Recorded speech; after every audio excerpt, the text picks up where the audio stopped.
Colours புது ஃபேஷனோட சென்னை சில்க்ஸ்ல இந்த பொங்கலை ஓஹோன்னு கொண்டாடுங்க. சென்னை சில்க்ஸ் ஸ்ரீநகர், வேளச்சேரி, கோபேட் மற்றும் திருவள்ளூர். கடலூர் மாவட்டம் முழுவதும் இடைவிடாது கனமழை பெய்து வரும் நிலையில் சிதம்பரத்தில் பிரசித்தி பெற்ற தில்லைக்காளி கோவிலில் மழைநீர் புகுந்திருக்கிறது.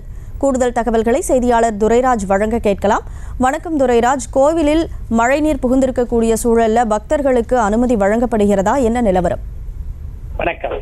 சிதம்பரத்தில் புகழ்பெற்ற ஒரு கோயில், நடராஜர் கோயில் மாதிரியே சிதம்பரத்தில் தில்லைக்காளி கோயில் மிக ஒரு புகழ்பெற்ற கோயிலாகும்.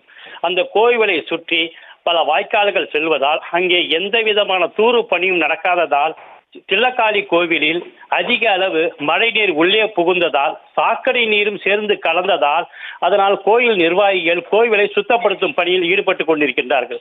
குறிப்பாக சிதம்பரம் தில்லைக்காளி கோயில் கும்பல் அவ்வளவாக இல்லை. இந்த நல்ல மழை பெய்து கொண்டிருப்பதால் பக்தர்கள் மிகவும் குறைவாகவே காணப்படுகிறார்கள். தற்பொழுது தில்லைக்காளி கோவிலை ஊழியர்கள் அதிக அளவு சுத்தப்படுத்திக் கொண்டிருக்கின்றார்கள். தில்லைக்காளி கோவிலை செய்திகளை உடனுக்குடனும் துல்லியமாகவும் தெரிந்து கொள்ள சப்ஸ்கிரைப் பண்ணுங்க.